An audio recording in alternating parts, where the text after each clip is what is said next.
ನಮಸ್ಕಾರ ವೀಕ್ಷಕರೇ, ಮಹಾಯುದ್ಧ ನ್ಯೂಸ್ಗೆ ಸ್ವಾಗತ.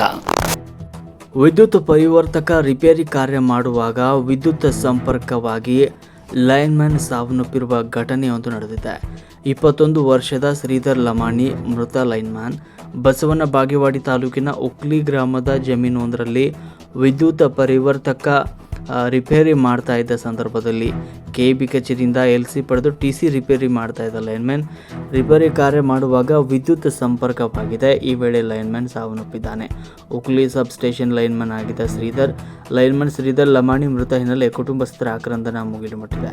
ಇನ್ನು ಸ್ಥಳಕ್ಕೆ ಪೊಲೀಸರು ಭೇಟಿ ನೀಡಿ ಪರಿಶೀಲನೆ ನಡೆಸಿದ್ದಾರೆ. ಮುನ್ಗೂಳಿ ಪೊಲೀಸ್ ಠಾಣಾ ವ್ಯಾಪ್ತಿಯಲ್ಲಿ ಒಂದು ಘಟನೆ ಸಂಭವಿಸಿದೆ. ವರದಿ ಬಂದೆ ನವಾಜ್ ಕೋಳ್ಯಾಳ್, ತಾಳಿಕೋಟೆ.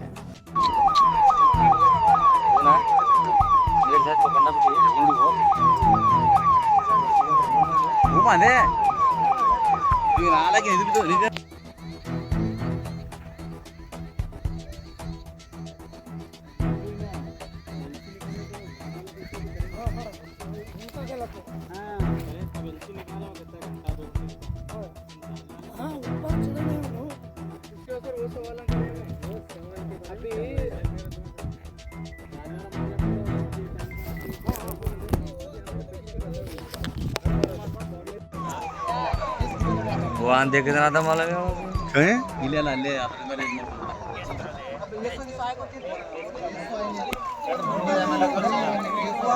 मारा था अपन फोटो उल्टा कर दिया तू जाए नहीं होता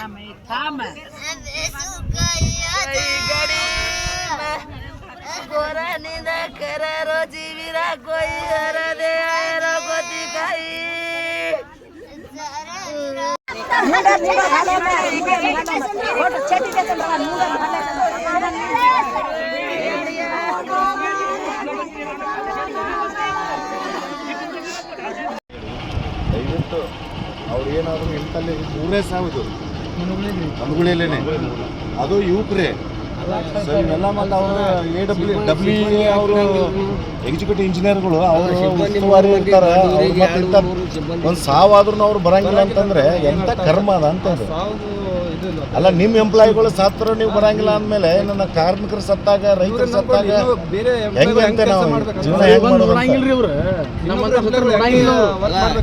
ಇಂಥ ದೊಡ್ಡ ಊರಿಗೆ 3 ಜನ 2-3 ಜನ ಸ್ಟಾಫ್ ಕೊಡ್ತೀರಿ ಜಗಳ ಮಾಡಿದಕ್ಕೆ 2 ಸ್ಟಾಫ್ ಕೊಟ್ಟಾರ. ನಮಗೆ ಸ್ಯಾಂಕ್ಷನ್ ಆಗಿದ್ದು 4. ಅಲ್ಲ ಇದು ಏನು 4 2 ಇಲ್ಲ ಸರಿ. ಇಲ್ಲಾಂದ್ರೆ ನಾವು ನಿಮ್ಮೆಲ್ಲೂ ನಾವು ಕಂಪ್ಲೇಂಟ್ ಕೊಡ್ಬೇಕಾಗತ್ತೆ. ನೀವು ಮತ್ತು ಅವ್ರಿಗೆ ಹೇಳ್ರಿ, ನೀವು ಏಗೆ ಕರೆಕ್ಟಾಗಿ ಸ್ಟಾಫ್ ಕೊಡೋದ್ರೆ ಏಗೆ ಬರ್ತಾರೆ 2 ದಿವಸ ಇರ್ತಾರೆ, 4 ದಿವಸ ಓಡೋಕ್ಕಾರ್ರಿ ಅಂತ ಹೇಳ್ತಾರೆ. ಮತ್ತು ಇವ್ರು ಬರೀ ದುಡ್ಡು ತೊಗೊಂಡು ಕೆಲಸ ಮಾಡೋದಾಗಿದ್ರೆ ಮತ್ತು ನಾವು ಹೇಳ್ರಿ, ಮತ್ತು ನಾವು ಎಲ್ಲಿ ಹೋಗ್ಬೇಕು ಅಲ್ಲಿ ಕೂತ್ಕೋತೀವಿ. ಅಲ್ಲ ಸರಿಯಾಗಿ ಇನ್ನು ಸುಮ್ಮನೆ ನಾವು ಇಲ್ಲಿ ಮೊದಲೇ ಬಂದಿದ್ದೇವೆ ಅಂದ್ರೆ ಮತ್ತೆ ಬೇರೆನೇ ಹಾಕಿತ್ತಿಲ್ಲಿ ಬೇಡ ಅಂತ ಹೇಳಿಸಿದ್ರೆ ನಾವು ಬರೋದು ಲೇಟಾಗಿ ನಮಗೆ ಟೈಮ್ ಸಿಗಲಿಲ್ಲ. ಮತ್ತು ಇಂಥ ದೊಡ್ಡ ನಿಮ್ಮ ಎಂಪ್ಲಾಯಿ ಸತ್ರು ನಿಮ್ಮವ್ರಿಗೆ ಬರೋಂಗಿಲ್ಲ ಅಂತಂದರೆ ರೈತರಿಗೆ ಏನು ಸೇವೆ ಮಾಡಿದ್ರಿ ಅಂತ ನಮಗಂತೂ ಗೊತ್ತಾಗ್ತಾ ಇಲ್ಲ.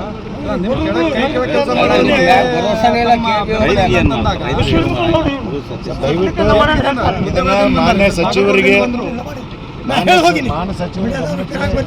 ಗಮನಕ್ಕೆ ತರೋಕ್ಕಿಂತ ಮುಂಚೆ ನಿಮ್ಮ ಮೇಡಮ್ ಅವ್ರಿಗೆ ಹೇಳೋಕ್ಕಿಂತ ಮುಂಚೆ ಇದನ್ನು ಆ್ಯಕ್ಷನ್ ತೊಗೊಂಡು ಅದನ್ನು ದಯವಿಟ್ಟು ತನಿಖೆ ಮಾಡಿ ಅದೇನಾಗಿದೆ ಅಂತ ಹೇಳಿ ನಾವು ಸ್ವಲ್ಪ ಜನರಿಗೆ ತಿಳಿಸ್ರಿ. ಇಲ್ಲಿಕಂದ್ರೆ ನಾವು ಒಂದು ಉಗ್ರವಾದ ಹೋರಾಟ ಮಾಡಬೇಕಾಗತ್ತೆ ಮನ್ಗುಳಿ ಸ್ಟೇಷನ್ ಮುಂದೆ. ಮನ್ಗುಳಿ ಇಷ್ಟು ಎಲ್ಲ ಕಡೆ ಹೆಂಗೆ ಸಾಯ್ತಾರ ನೀವು ಮನ್ಗುಳಿಯಾಗ ಸಾಯ್ತಾರೆ ಸರ್ ಎಲ್ಲ ನೋಡ್ರಿ.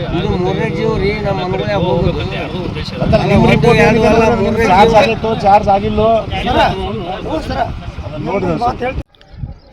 ನಾನು ರೂಪೇಶ್ ಶಹಾ, ಸಹಾಯಕ ಕಾರ್ಯನಿರ್ವಾಹಕ ಅಭಿಯಂತರ, ಎಸ್ಕಾಂ ಬಸವನ ಬಾಗೇವಾಡಿ ಉಪವಿಭಾಗ. ನಮ್ಮದು ವ್ಯಾಪ್ತಿಯಲ್ಲಿ 5 ಶಾಖಾಧಿಕಾರಿಗಳು ಬರ್ತಾವ್ರೆ. ಮನ್ಗೂಳಿ, ಉಕ್ರೆ, ಇಂಗ್ಲೇಶ್ವರ ಮತ್ತು ಹೂವಿನಿಪ್ಪರ್ಗಿ, ಬಾಗೇವಾಡಿ ಪಟ್ಟಣ ಮತ್ತು ಬಾಗೇವಾಡಿ ರೂರಲ್. ಇವತ್ತು 5 ಘಟನೆ ಏನಂದರೆ ನನಗೆ ಬೆಳಿಗ್ಗೆ 10:30 ನಮ್ಮ ಶಾಖಾಧಿಕಾರಿಯಾದ PM ಉಕ್ಲಿಯವ್ರ ಕಡೆಯಿಂದ ನನಗೆ ಕಾಲ್ ಬರ್ತದೆ. ಏನಂದ್ರೆ, ಸರ್ ನಮ್ಮದು ಶ್ರೀಧರ್ ಲಮಾಣಿ ಅಂಥೇಳಿ ಪವರ್ ಮ್ಯಾನ್ ವಿದ್ಯುತ್ ಅವಘಡದಿಂದ ಮೇಲೆ ಟ್ರಾನ್ಸ್ಫಾರ್ಮರ್ ಮ್ಯಾಗಿಂದ ಬಿದ್ದಾನ ಸರ್, ಅವನದು ಮೃತ್ಯು ಆಗಿದೆ ಅಂಥೇಳಿ ನನಗೆ ಕಾಲ್ ಬರ್ತದೆ. ಕಾಲ್ ಬಂದ ತಕ್ಷಣ ನಾವು ಸ್ಥಳಕ್ಕೆ ಬರ್ತೀವಿ. ಸ್ಥಳಕ್ಕೆ ಬಂದ ಮೇಲೆ ನೋಡೋಕ್ಕಲ್ಲ, ಅವನು ಶ್ರೀಧರ್ಗೆ ಏನದ ಇಲ್ಲಿ ಬಿದ್ದಿರ್ತಾನೆ. ಆದರೆ ಕೆಲಸ ಮಾಡೋ ಮುಂದೆ ಅವನು ಉಕ್ಲಿ ಸ್ಟೇಷನಿಂದ LC ತೊಗೊಂಡಿರ್ತಾನೆ ಸರ್. ಒಂದು F11 ಫೀಡ್ರ, ಒಂದು F12 ಫೀಡ್ರ, 2 ಫೀಡ್ರ್ ಮೇಲೆ LC ತೊಗೊಂಡಿರ್ತಾನೆ. ಒಂದು ಕ್ರಾಸಿಂಗ್ ಆಗಿರ್ತದೆ, ಒಂದು ಕೆಲಸ ಮಾಡಬೇಕಾಗಿದ್ದು ಫೀಡ್ರದು LC ತೊಗೊಂಡಿರ್ತಾನೆ. 8:45 ಉಕ್ಲಿ ಸೆಕ್ಷನ್ ಆಫೀಸರು LC ಕೊಟ್ಟ ಮೇಲೆ ನಮ್ಮ ಶ್ರೀಧರ್ ಲಮಾಣಿ ಏನದಲ್ಲ, ಅವರು ಕಂಬ ಹಚ್ಚಿಂದ TC ಮೇಲೆ ಕೆಲಸ ಮಾಡುವಾಗ ಬಿದ್ದುಬಿಟ್ಟಿದ್ದಾನೆ ತಳಗಡೆ. ಈಗ ಮುಂದಿನ ಪರಿಶೀಲನೆ ಮಾಡುವಾಗಿ ಪೋಸ್ಟ್ ಮಾರ್ಟಮ್ ರಿಪೋರ್ಟ್ ಮತ್ತು FIR ಆದ ತಕ್ಷಣ ನಮ್ಮ ಡೆಪ್ಯೂಟಿ ಎಲೆಕ್ಟ್ರಿಕಲ್ ಇನ್ಸ್ಪೆಕ್ಟರ್ ಅವರು ಅದು ಮೆಕ್ಯಾನಿಕಲ್ ಇಂಜುರಿ ಆಗಿದೆ, ಎಲೆಕ್ಟ್ರಿಕಲ್ ಇಂಜುರಿ ಆಗಿದೆ ಅಂತ ಅದು ನಿರ್ಣಯ ತೊಗೋತಾರೆ ಸರ್. ಅದ್ರ ಮೇಲೆ ನಮ್ಮದು ಸಿಬ್ಬಂದಿ ಆದ ತಕ್ಷಣ, ನಮ್ಮದು ಗೌರ್ಮೆಂಟ್ ಎಂಪ್ಲಾಯ್ ಆದ ತಕ್ಷಣ ನಮ್ಮದು ಇಲಾಖೆಯಿಂದ ಅವನಿಗೆ ಏನೇನು ಕಾಂಪನ್ಸೇಷನ್ ಬೆನಿಫಿಟ್ಸ್ ಕೊಡಬೇಕಾಗಿದ್ದು ಅದಕ್ಕೆ ನಾವು ಸೂಕ್ತ ಕ್ರಮ ತೊಗೋತೀವಿ. ಮತ್ತು ಇದೇ ಡಿಪಾರ್ಟ್ಮೆಂಟ್ನಲ್ಲಿ ಅವನಿಗೆ ಯಾರಿಗಾದರೂ ಕೊಲ್ಲಬೇಕಂತ ಹೇಳಿ ಉದ್ದೇಶದಿಂದ ಯಾರೇ ಮಾಡಿದ್ರು ಅದ್ರ ಮೇಲೆ ಇನ್ವೆಸ್ಟಿಗೇಷನ್ ಆಫೀಸರ್ ತನಿಖೆ ಮಾಡಿಸಿಂದ ಅವ್ರ ಮೇಲೆ ಅವರು ಕಾನೂನುವರಾಗಿ ಕ್ರಮ ತಗೋತಾರೆ ಸರ್. ಅದಕ್ಕೆ ಅವ್ರ ಮನೆಗಾಗಲಿ, ಅವರಿಗೆ ಸಿಬ್ಬಂದಿಗೆ ಮೃತ್ಯು ಆಗಲಿ ಅವ್ರಿಗೆ ಇನ್ಶೂರೆನ್ಸ್ ಕೊಡೋದಾಯಿತು, ಕಾಂಪನ್ಸೇಷನ್ ಕೊಡೋದಾಯಿತು, ಮತ್ತು ಬೇರೆ ನೌಕರಿ ಕೊಡೋದಾಯಿತು, ನಾವು ಎಲ್ಲರೂ ಜೊತೆಯಲ್ಲಿ ನಮ್ಮ ಎಲ್ಲ ನಿಗಮದಿಂದ ಕೂಡಿ ಅವ್ರಿಗೆ ನಾವು ಕೊಡೋದು ವ್ಯವಸ್ಥೆ ಮಾಡ್ತೀವಿ ಸರ್. ಈಗ ನಾವು ಈಗ ತನಿಖೆ ಅವಧಿಯಲ್ಲಿರೋ ಕಾರಣ ನಾವು ರಿಪೋರ್ಟ್ಸ್ ಸಬ್ಮಿಟ್ ಮಾಡ್ತೀವಿ ಗೌರ್ಮೆಂಟ್ ಲೆವೆಲಲ್ಲಿ. 1 ವರ್ಷ ಒಳಗಡೆ ಅವ್ರ ಮನೆಯಲ್ಲಿ ಇದ್ದವ್ರಿಗೆ ಏನಿದೆ ನೌಕರಿ ಬರೋಂಗೆ ವ್ಯವಸ್ಥೆ ನಾವು ಶಿಫಾರಸು ಮಾಡ್ತೀವಿ ಸರ್. ಮತ್ತು ಅದು ಅವರು ಆರೋಪ ಮಾಡ್ತಿದ್ದಾರೆ. ಈಗ ದುಃಖ ಆಗಿದೆ ಸರ್, ಅವ್ರ ಮನೆ ವ್ಯಕ್ತಿ ಮೃತ್ಯು ಆಗಿದೆ, ಅವ್ರಿಗೆ ದುಃಖ ಆಗ್ತಾಯಿದೆ, ಉದ್ದೇಶಪೂರ್ವಕವಾಗಿ ಮಾಡಿದಾರಂತ ಅವ್ರು ಹೇಳ್ತಾ ಇದ್ದಾರೆ. ಆದರೆ ಅದು ಇನ್ವೆಸ್ಟಿಗೇಷನ್ ಆಫೀಸರ್ ತನಿಖೆ ಮಾಡಿದ ತಕ್ಷಣ ಅದು ಗೊತ್ತಾಗುತ್ತೆ ಸರ್. ಅದು ಯಾರು ನೇರ ಹೊಣೆಗಾರರು ಆ ಥರ ಮಾಡಿದ್ದಾರೆ, ಅದು ಕಾನೂನು ಪ್ರಕಾರ ಇನ್ವೆಸ್ಟಿಗೇಷನ್ ಆಫೀಸರ್ ಏನಿದಾರಲ್ಲ ಅವರು ಗೊತ್ತಾರೆ ಸರ್. ಇಲ್ಲ, ನಾವು ಇಲಾಖೆಯಿಂದ ಅದು ಮಾಡಿಸ್ತೀವಿ ಸರ್ ಏನಿದ್ದು. ನಾನು ರೂಪೇಶ್ ವಿ ಶಹಾ, ಸಹಾಯಕ ಕಾರ್ಯನಿರ್ವಾಹಕ ಅಭಿಯಂತರರು, ಮತ್ತು ಇವರು ನಮ್ಮ ಸಿಬ್ಬಂದಿಯಾದ CS ರೆಡ್ಡಿ, ಉಕ್ಲಿ ಸ್ಟೇಷನ್ ಇನ್ಚಾರ್ಜ್. ಇವರು ನಮ್ಮ SO ರಜಪೂತ್ ಅವರು, ಹೂವಿನಿಪ್ಪರಿಗೆ ಶಾಖಾಧಿಕಾರಿ.